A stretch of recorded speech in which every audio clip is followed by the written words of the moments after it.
Alright, so last week I did my underrated fantasy book recommendations video, and this week we're going to do science fiction, and just like last week's video, I am using the rule of they have less than 10,000 ratings on Goodreads, and they were not released in 2021. Because obviously, if you were just released, you might not have that many ratings, and that doesn't make you underrated yet. But maybe in 2022, it'll be on a list. Who knows? And I don't have 10, and I don't really know how many I have. I have a list. We're just going to go through the list. Maybe the thumbnail will tell you how many we have. Current Angela is very warm. It's like 90 degrees. My hair does not want to be down, but I don't like to film with it in a ponytail. This is all not important. So the first one we're going to talk about is, I know, don't hold your breath, the Catnet Series by Naomi Kritzer. This is Catfishing on Catnet and Chaos on Catnet. The first book, I believe, actually has like 1,500 ratings, a whole 1,500 ratings, and the second book came out this year, so it doesn't actually, it's not in this video, right, because it doesn't follow my rules, but the first book only has 1,500 ratings. And this is, my favorite young adult series. My favorite, hands down. I guess outside of any series maybe I read when I was a young adult. This is a young adult sci-fi thriller with cool AI, amazing found family, LGBTQ, inclusive. It's so good. I have a series review. It includes my cat, so if you just want to see my cat, go check out the video. I need more people to read it. If you hate the miscommunication trope, there is no miscommunication. People talk to each other. It's fantastic. Friendships are not the basis of drama in this series. It's just full of other things that these teenagers have to help solve, and I love it. You can read them in a day or two. Perfect for traveling. I read one at the airport. It was amazing.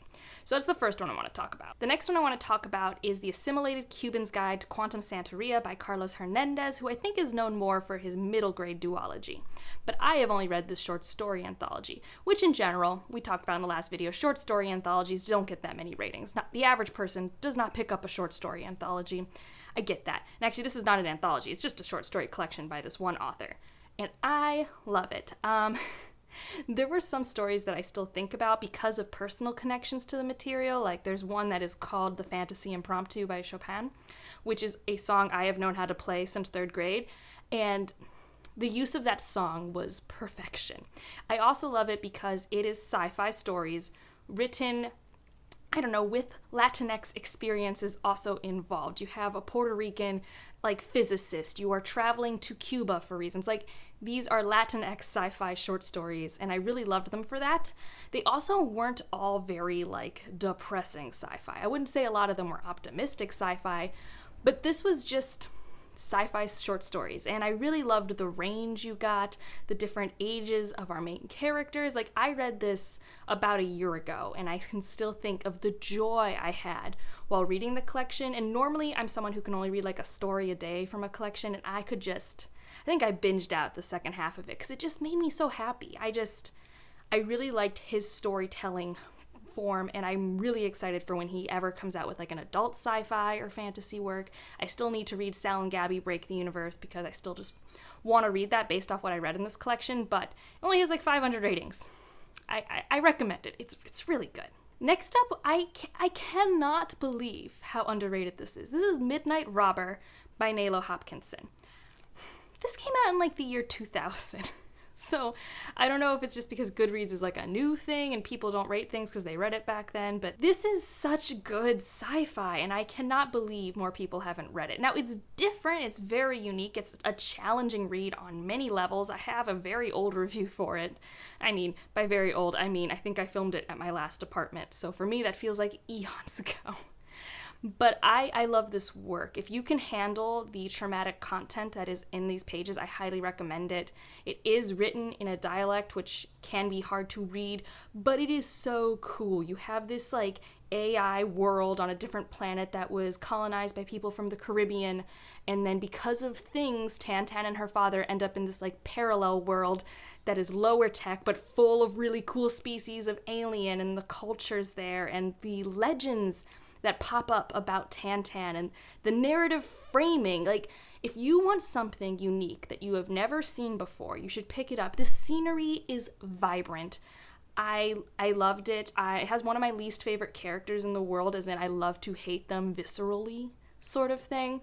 And all I want to do is give Tan a hug on average. So, like, if you like Robin Hobb, like, you should probably try this out. Like, it is so unique, and I cannot believe that this powerhouse of an author, like Nayla Hopkinson, has so many works. This book, one of their more well-known ones, is like barely 3,000 ratings on Goodreads. Like, what?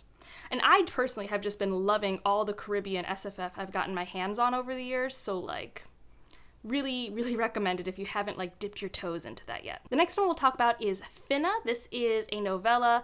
I really liked this one because one of the main characters is non-binary, and for me, this was my first time on the page reading a story where the singular they is used, which I'm good at saying it out loud, but it's really hard for reading, so it was A, kind of good to practice that, but B, the story itself is like very fun and appropriate for a novella.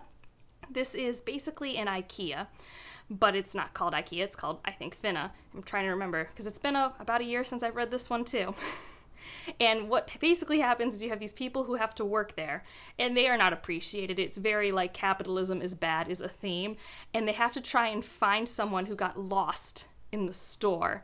And it leads to the sci-fi component of like multi-dimensions, I believe, and I don't know, I really liked it. The two main characters who have to like solve this problem are also like going through some interpersonal struggles. So I liked seeing that paired with this like kind of wacky action-packed horror-ish. I hesitate to say horror. I do remember some grotesque imagery and some like tense moments, but that's about it. So I really enjoyed this one. I know that there's not so much a sequel, but maybe like a companion novella coming out this year. I've seen it in my bookstores. I haven't read it, but if you were looking for a novella that gave you IKEA vibes with some like light thriller horror aspects, I would try this one out. Okay, this next one is currently my favorite read of the year. And that's The Best of All Possible Worlds by Karen Lord. It has, let's see, what is it? 4,400 ratings. This really crushes me, guys. Like, this book, it's doing, like, optimistic, soft sci-fi before Becky Chambers did. And, like, everyone loves Becky Chambers, which is great. I love those books, too. They are very good. But if you love that type of sci-fi, if you love Ursula K. Le Guin, if you love Star Trek, you should be reading The Best of All Possible Worlds. This is optimistic, hopeful sci-fi with wonderful character dynamics, like one of my favorite slow burn relationships in existence. It's amazing. So with this one, we have the starting premise is a planet becomes inhabitable for people, and these people get displaced. And this other planet is like, well, you can come live on this planet, but we need to figure out how to coexist. So not assimilate, that's not the solution. It's not you come here and you follow all of our rules. Like, there are some rules in terms of like human rights and things like that, but in general, they're like, okay, we respect you as your people and your culture. We want to figure out how to have you coexist, but without also disrupting the current harmony of the planet. And so they go on this expedition to travel around the world to help figure out the answer to that question. And the team that's traveling is my favorite team. Every chapter has like a really great story in it. There are overarching arcs. It felt like reading like a series of one of my like favorite TV shows or something like that. Like Star Trek is a very good similar thing to say. So if you like Becky Chambers, if you like soft sci-fi, if you like Ursula K. Le Guin, pick it up. Do yourself a favor. And you might not like it. You might be like, Angela, you were wrong. But you might love it as much as I did, and isn't that, like, worth it? I think it's worth it. So now, I think I do have a few others. I have 3 more things. We're going to start with, I'm trying to loosely go from lowest to highest, but, like, I wasn't smart, and I didn't, like, organize this in any reasonable way. But we're going to go to Riot Baby by Tochi Onibuchi. This is also a novella that came out last year, and I think it came out January of 2020. This is phenomenal and deceptively takes a long time to read, because even though it's a novella, it's not light material. This is the story of this, the Riot Baby is our main character who's born during one of the major riots in LA. I'm blanking on the name. I think it's the Rodney King riots. And his sister kind of has these powers. Like, it's hard to say if this is sci-fi or fantasy. I put this in sci-fi because of the dystopian aspects, and because the powers also reminded me of like X-Men powers, which I put kind of in my sci-fi side of superheroes, because superheroes can go either way depending on who you are looking at in the comics, right? But you have this sister with powers that are connected to her rage, and you're kind of following the story from there. And it's like I said, it's not light. You can feel the author's rage on the page, and I need to reread it one day, because I do know I didn't really read it in the right headspace and didn't get as much out of it as I could have, because the writing is beautiful, but I just like wasn't in the headspace for that material.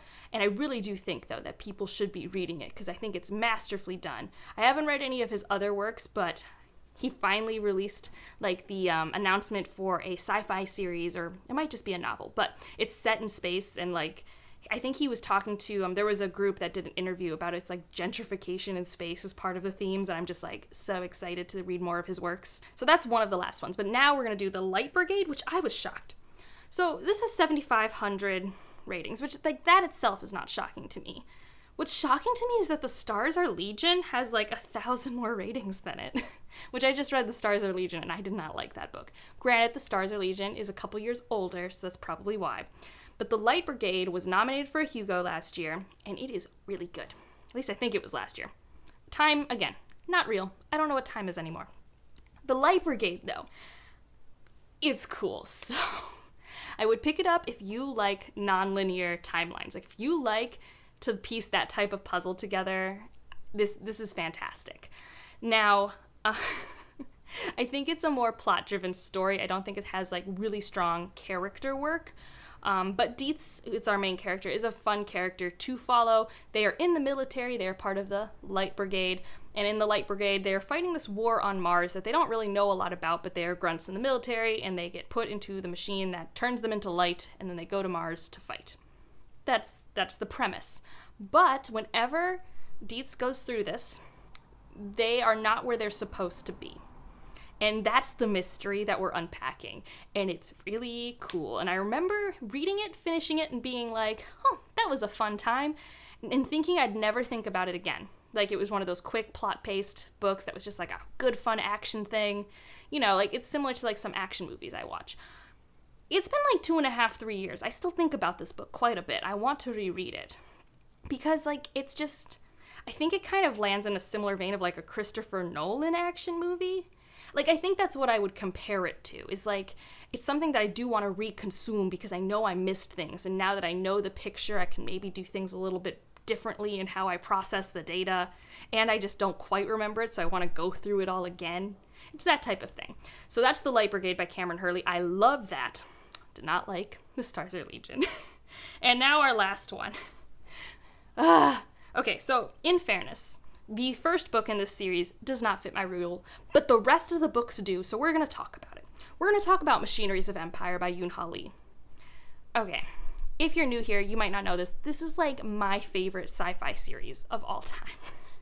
Like, it's so good for me. It's like my perfect sci-fi world-building experience. This is not a series for everyone.